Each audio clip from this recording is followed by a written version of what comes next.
Good morning मित्रांनो, नमस्कार सर्वांना. आज आपण निघालो आहोत कल्याणवरून देवरुखला. सकाळचे अराऊंड 6 वाजायला आलेले आहेत.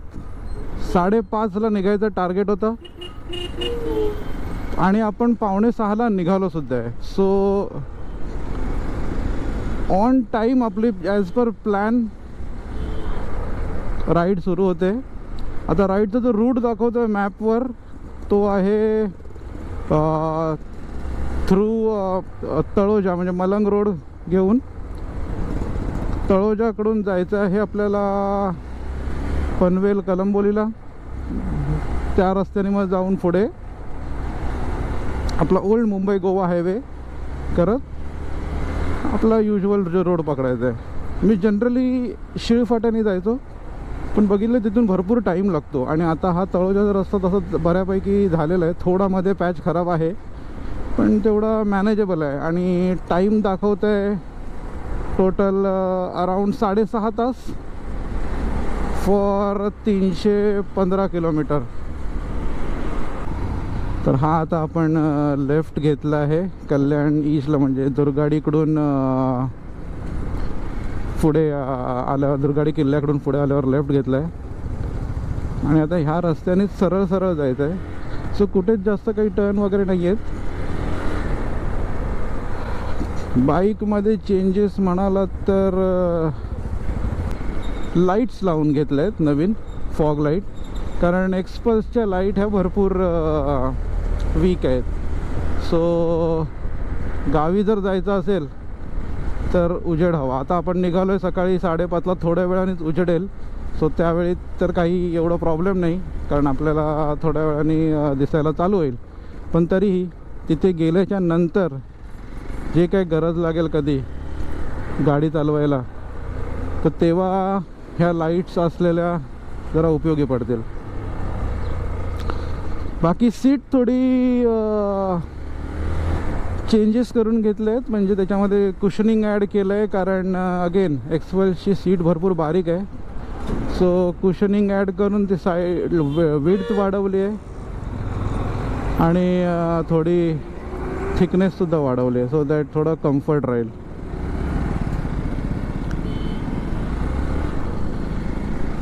तर चला बघूया कशी होते राईड.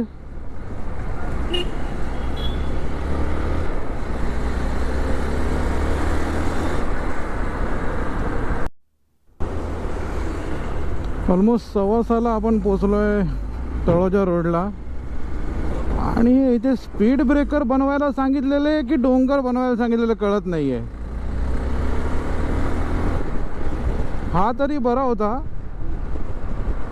मलंग रोडवरून तळोजाला लेफ्ट घ्यायच्या आधी तिथे जो एक मोठा स्पीड ब्रेकर आला, तो म्हणजे खरोखर डोंगरच होता. आता ह्याच्यात काही विजिबिलिटी पण दिसत नाही एवढं काही.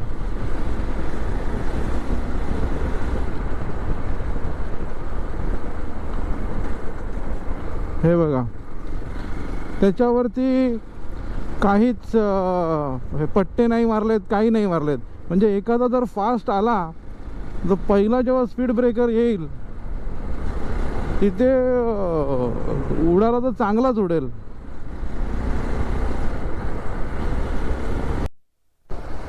हे बघा, गावाचं नाव चिरड आणि पाली.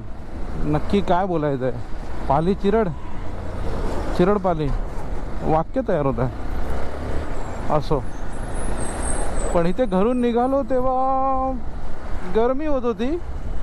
तर ह्या रोडला जेव्हापासून लागलो आहे मलंग रोडपासून इथे, ते थंडी वाढत चालली आहे.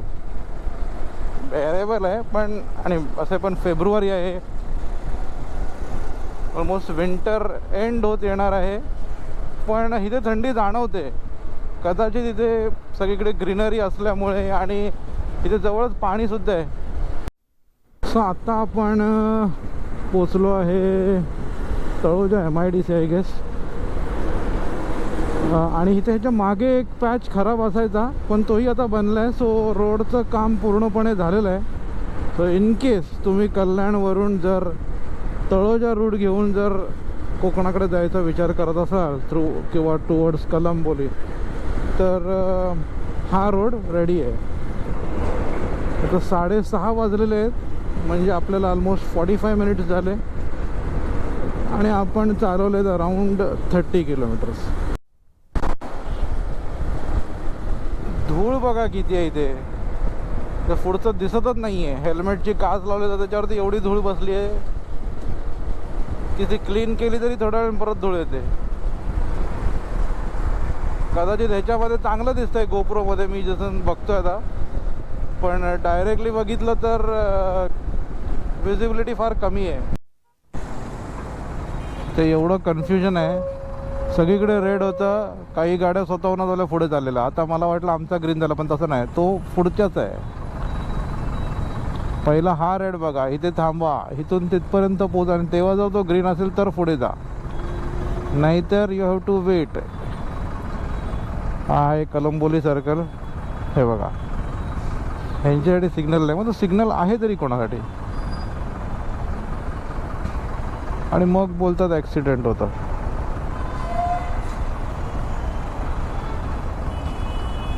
हा बघा, काही गरज आहे काय? एक तर इथे 5-6 रस्ते एकत्र येत आहेत, त्याच्यामुळे तुम्ही मध्येच आपल्या गाडी घालताय. किती वेळ लागणार आहे, असं किती 2 मिनिटांनी काय फरक पडणार आहे याला कळत नाही.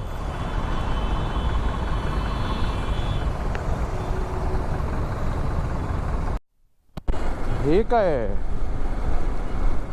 अरे एवढा मोठा ड्रम कोणी मागवला? हा बघा, इकडे पूर्ण न्यू एअरपोर्ट, जे नवी मुंबईचं जे एअरपोर्ट बनतंय तो एरिया.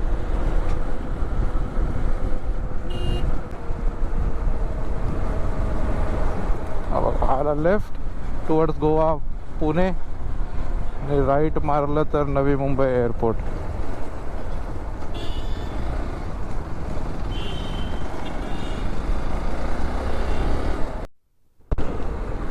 सव्वा 7 झालेले आहेत आणि आपण पोचलोय कर्नाळा. सो चांगलं आलं, आपण 1.5 तासात आपण इथे पोचलोय. आय थिंक शिळ फाट्यावरून येतो तेव्हा थोडा वेळ लागायचा, कारण तिकडे ट्रॅफिक भरपूर असतं.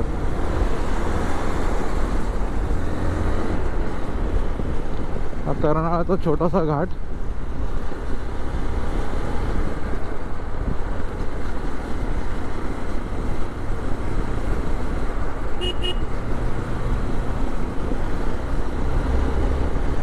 पण इथे ॲज ऑलवेज जेव्हा मी सांगतो की इथे जरा सांभाळून चालवत जा, कारण इथे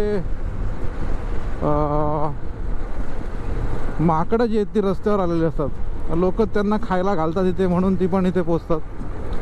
हे बघा, हे बघा, हे बघा, त्यांनी आता इथे खायला घातलं आणि ते पळत आहे. काय गरज नाही आहे ना खायला घालायची, ते आपलं खातील तिथे, त्यांना जंगलात सगळं भेटतं, त्यांना सवय आहे. तुम्ही त्यांना इथे लेस खायला द्याल नाही, हे सगळं पॅकेट ते खायला थोडी बनवलं आहे त्यांना. हा बघा, इकडे कर्नाळ्याचा किल्ला.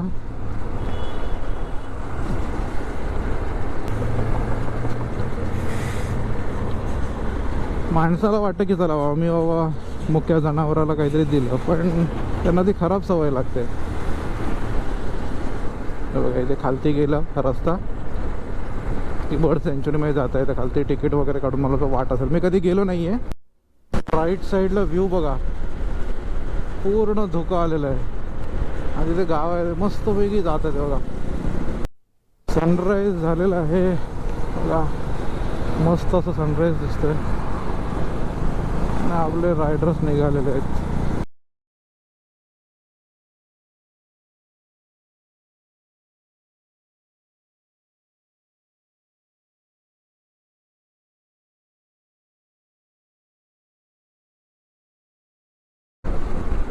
सूर्यदेवाचे दर्शन चालू झालेले आहे आणि एकदम प्लेझंट वातावरण आहे, थंड आहे मस्तपैकी. सो जेवढं कव्हर करता येईल तेवढं करू. काय सुंदर दिसतंय बघा इकडे.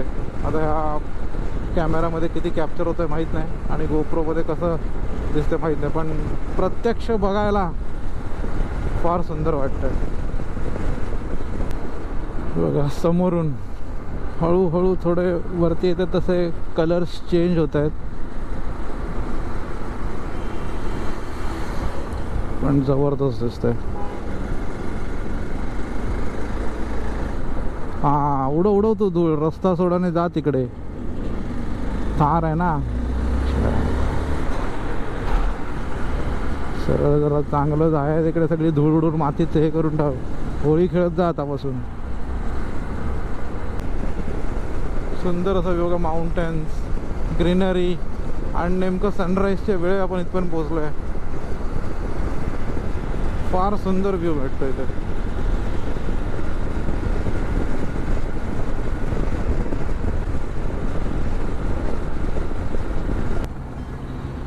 आई चावंडा देवी जागृत देवस्थान निगडे, इथूनच पाया पडतो. योगायोगाने इथे गाडी थांबली. थँक्यू. प्रवास सुखाचा होऊन दे. Bye bye.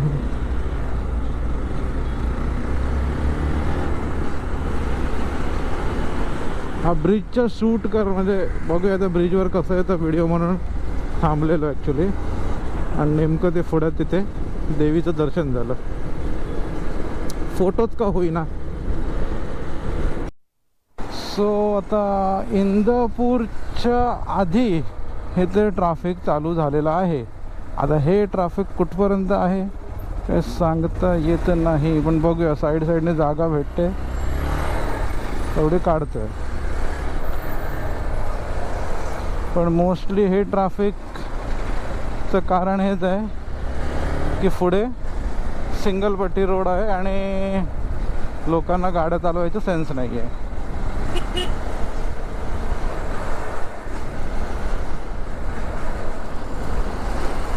आणि टाईम बघितलं 8 वाजलेत फक्त. अजून 8 वाजता इथे पोचल्यावर सुद्धा जर ट्रॅफिक भेटत असेल तर कधी निघायचं.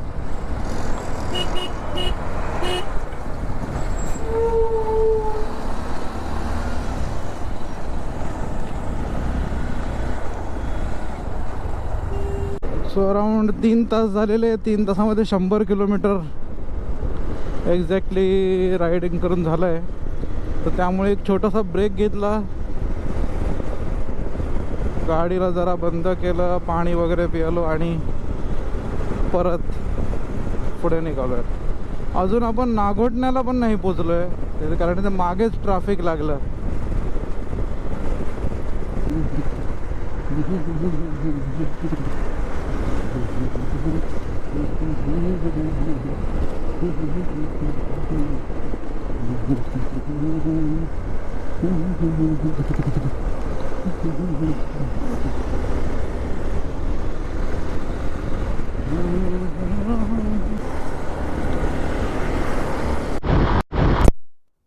तर आता वाजत आले आहेत 11:15 आणि आपण around 147 kilometre 140 kilometre 7 kilometre minus केले, 140 किलोमीटर आपण आलो आहे. माणगावच्या पुढे आलो आपण. जस्ट मागे मानस रिसॉर्ट जे आहे, मानस हॉटेल, तिथे नाश्ता केला आहे.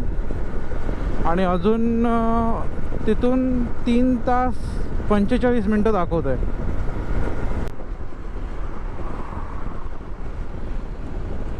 काय व्ह्यू आहे बघा, सगळीकडे ग्रीनरीच ग्रीनरी.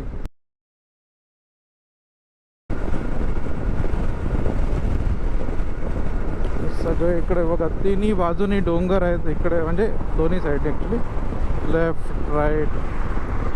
हे आला आहे वहूर.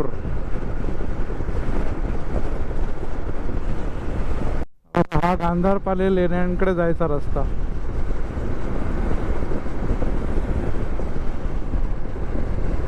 आणि त्यावरती तिकडे लेण्या, पूर्ण केव्ज.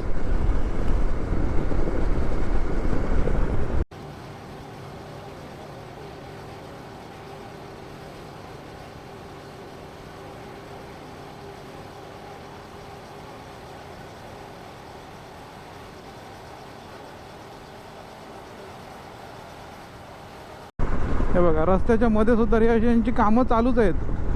गाड्या एवढ्या स्पीडमध्ये येत आहेत आणि मध्ये त्यांची कामं बाकी आहेत, काही ते करत आहेत. चाल असे कोण टाकून कुठे तर फक्त एक बॅरिकेड ठेवला आणि जस्ट त्याच्या बाजूलाच काम करत आहेत.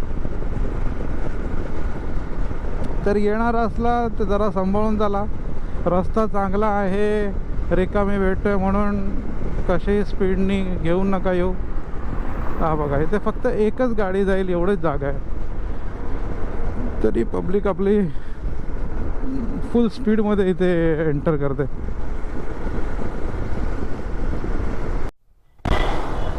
हे आलं पोलादपूर.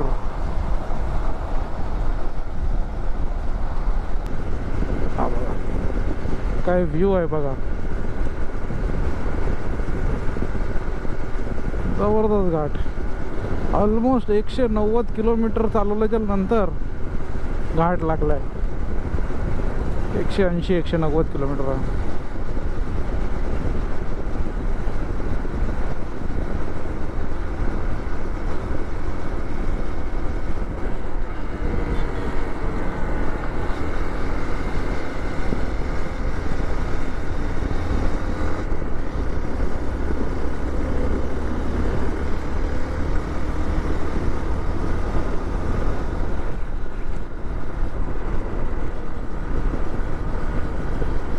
सोळाई.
तर पोलादपूरचा घाट संपलेला आहे आणि आपण आता लागलो आहे टुवर्ड्स कशेडीचा बोगदा.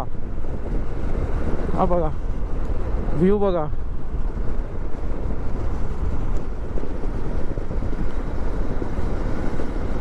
आपल्याला टनेल दिसायला लागले ते बघा, कशेडीचे टनेल्स. तर आपण एंटर होतो आहे कशेडीच्या बोगद्यात. हा टनेल बनवलाय, एकदम मस्त केलंय. अर्ध्या पाऊण तासाचं अंतर डायरेक्ट 3 मिनिटावर.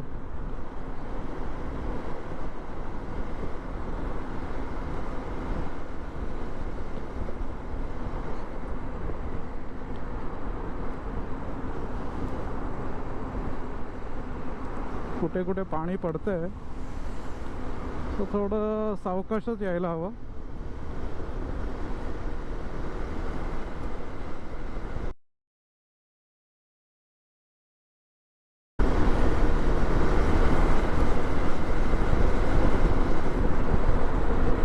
बाकी लाईट्स तर आहेत.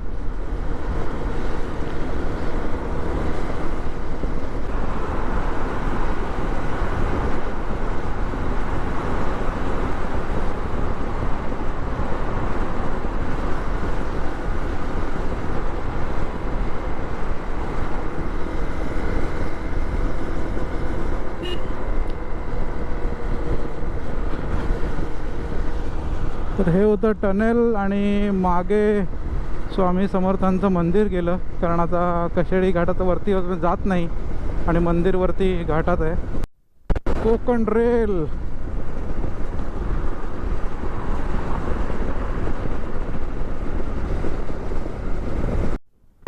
काळकाई देवीचं मंदिर.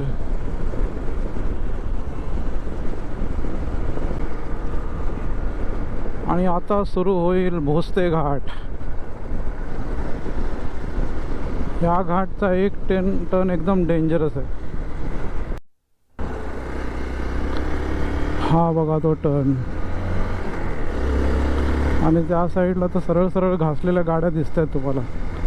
भरपूर गाड्या घासतात तिथे, कारण तो टर्न भरपूर आहे बघा, स्टीप आहे आणि ऑलमोस्ट यू टर्न.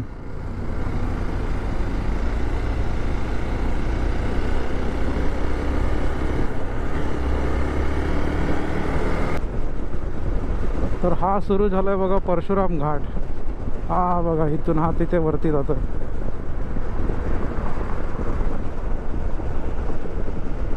हा मस्त व्ह्यू आहे.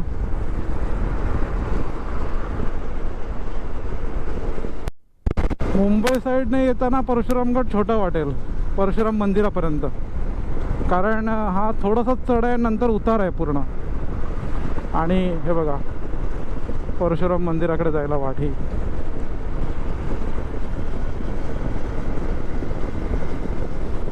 सो आता सगळा उतार जास्त आहे आणि रिटर्न येताना तुम्हाला तिथे तुम्हाला तो घाट भेटेल. बघा व्ह्यू बघा काय आहे राईट साईडला.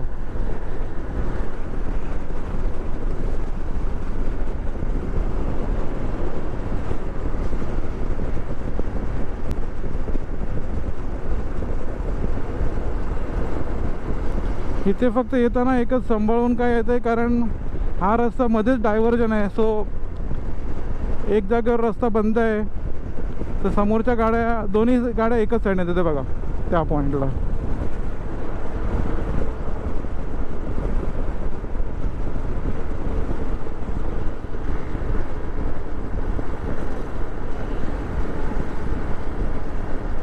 आणि मागे बघितलं तुम्ही गाय वासरू वगैरे ते रस्त्यात सोडलेले आहेत, ते असेच फिरत आहेत. सो आरामात या, एन्जॉय करा व्ह्यू. काही घाई करायची गरज नाही या रस्त्यावर.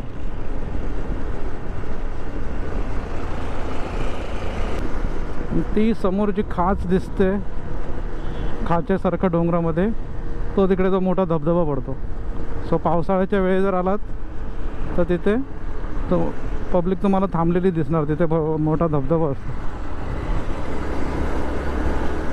समोर जे दिसतंय त्यातून मस्तपैकी मोठा धबधबा पडत असतो. हिरवच हिरव आहे, जरी खालती सुकत आलं तरी जबरदस्त व्ह्यू वाटतोय.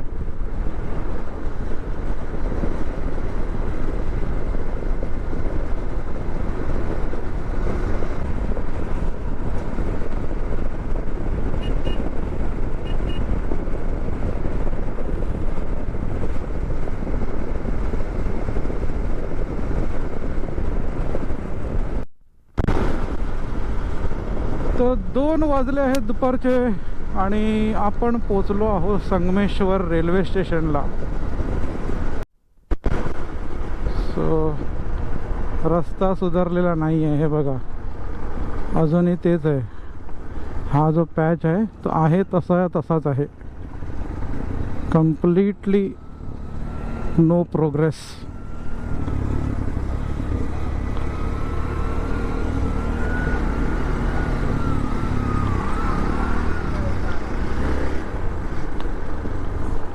जय बजरंग बली. बेकारच होत चालली आहे. आणि ह्याचे डायव्हर्जन्स इकडे तिकडे काही कळणार नाही. रात्री आलं तर काहीच नाही कळणार.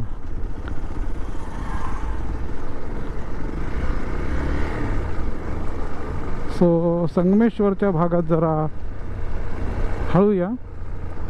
इथून पुढे मग जर तुम्हाला रत्नागिरी हातखंबावाला रूट घ्यायचा तर तुम्हाला सरळ जायचं आहे आणि तो रस्तासुद्धा थोडा खराबच आहे. थोडा आपल्याला देवरुख जायचं आहे, सो आपण इथून लेफ्ट मारू.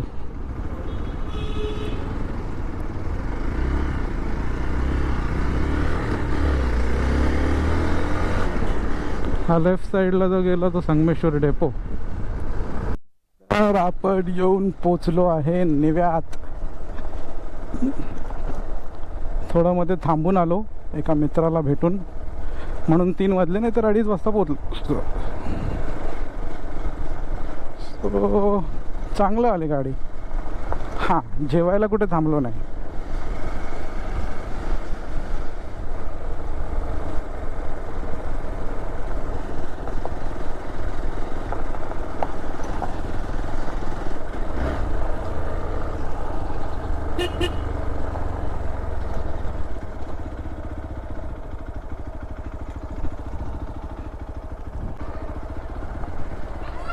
इथे नाही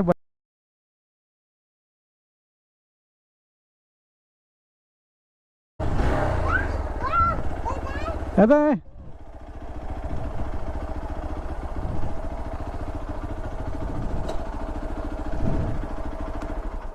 हाय वैष्णव हॅलो हॅलो मला दे